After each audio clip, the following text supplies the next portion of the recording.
Bonjour et bienvenue sur History BD, je suis Sandrine et aujourd'hui on se retrouve pour parler des Maîtres Inquisiteurs. Alors les Maîtres Inquisiteurs, c'est une série récente, dite Heroic Fantasy, créée en 2015 sous la direction de Jean-Luc Istin, qui est directeur de plusieurs collections aux éditions Soleil Productions, notamment la collection Soleil Celtique, la collection 1800, la collection Serial Killer, la collection Secrets du Vatican et enfin la collection Anticipation que nous on connaît surtout pour la série Merlin qui fera l'objet bientôt d'une prochaine vidéo.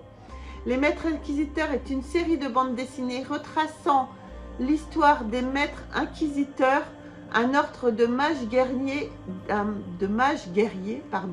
chargé d'éradiquer le crime dans les terres d'Occitan. Il s'agit d'une série concept. Chaque tome narre les aventures d'un maître inquisiteur différent et un tome clôt le cycle en réunissant les protagonistes, même si on peut voir un fil conducteur au fil de la série. Chaque tome, on retrouve des scénaristes et des dessinateurs différents, ce qui permet de pouvoir sortir des albums régulièrement. Depuis 2015 à octobre 2021, on est déjà à 17 tomes, ce qui nous donne 3 albums, 3 sorties par an, ce qui ne serait pas possible avec un seul dessinateur et un seul scénariste. Alors c'est une très bonne série qui nous a donné envie d'essayer les autres séries d'Heroic Fantasy de Soleil Productions, telles que les elfes, druides, les nains ou encore orques et gobelins qui donneront l'objet de tout plein de vidéos. Franchement, déjà, on peut dire que c'est vraiment des albums de qualité. La couverture est vraiment super épaisse. Je pense que vous voyez là, hop, ça c'est rien que pour la couverture. Le papier n'est pas en reste. On sent que les pages ne sont pas fragiles du tout. Les couleurs sont vraiment très sympas. Bon, le fait que ça change de scénariste et de dessinateur surtout à chaque épisode peut gêner certains. Mais franchement, moi je trouve que pour l'instant, ils ont une super qualité. C'est une belle prestation. Ce sont des albums qui ont un certain prix d'achat quand même. En moyenne, il faut compter 15 € environ, 100 francs pour la mémoire des anciens. Un prix qui peut freiner certaines personnes, mais là où certaines BD se lisent en 10 minutes, pour les Maîtres Inquisiteurs, pour moi, je les lis en 3/4 d'heure environ. Donc franchement, ça vaut vraiment le coup. Mais tout de suite, on va passer à quelques histoires des Maîtres Inquisiteurs.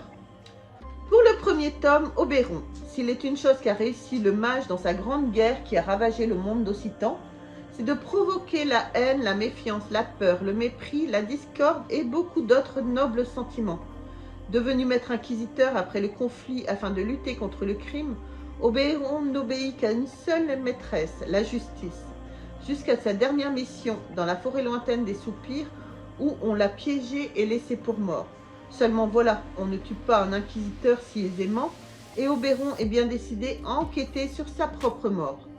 Pour le deuxième tome, Sasmael, au nord de l'Ardenne, dans la cité de Destrion, un fou furieux a massacré tous les occupants d'un palais appartenant à la puissante famille de Tyr.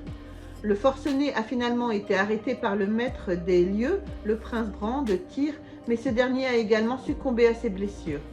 Pour le maître inquisiteur Sasmael, il pourrait s'agir d'une enquête parmi tant d'autres qui ont émaillé sa longue vie. Pourtant, ce n'est pas le cas. L'assassin n'est autre que son ancien mentor, le vénérable et très intègre maître inquisiteur Fandrael. Pour Sasmael, le temps est compté s'il veut innocenter son vieux compagnon et ainsi sauver l'avenir politique de l'Inquisition. Lors de l'autopsie, il découvre que Fandrael a été drogué, que son esprit a été corrompu. Avec l'aide de son elfe Lotwen, il remontera la piste des véritables coupables jusqu'à Vieilleforge, une cité industrielle au cœur d'un trafic d'armes avec les clans Manlander du sud du Gotland. Une guerre semble se préparer et l'ordre des maîtres inquisiteurs pourrait bien être impliqué. Pour le tome 3, Nikolai. Dans la région froide du petit Gotland, le maître inquisiteur Nikolai et son elfe Bodwin font une découverte macabre. Un corps est ancré dans la glace. Très vite, le lien est fait entre la victime et le pèlerinage sacré du dragon bleu. L'inquisiteur décide de débusquer le coupable et s'initie parmi les voyageurs. L'enquête s'enlise et d'autres meurtres viennent s'ajouter au premier. Le meurtrier se cache au milieu de 2000 pèlerins et le mobile y reste mystère. J'espère que ces résumés des premiers tomes vous donneront envie de découvrir ou de continuer cette belle série. Donc le coin des collectionneurs, les albums sont tous notés première édition à part le 6. Donc franchement c'est quand même difficile de se tromper ou de faire mieux. Comme beaucoup de ces séries ne sont pas encore cotées, mais je pense que ça risque de changer dans quelques temps ou quelques années quand même. Il se trouve quand même assez facilement encore, peut-être à part peut-être le 1, qui peut-être maintenant un peu plus difficile ou un petit peu plus cher. Moi bref, je peux que vous conseiller d'acquérir cette collection. Franchement, c'est une super série que moi j'adore, que mon mari adore. Et je voulais vous montrer sur le tome 1, donc qu'on a trouvé avec une petite et très belle dédicace. J'espère que vous la verrez bien. Donc voilà, je vous remercie d'avoir regardé la vidéo. N'hésitez pas à vous abonner à la chaîne, un petit pouce bleu, franchement ça fait toujours plaisir.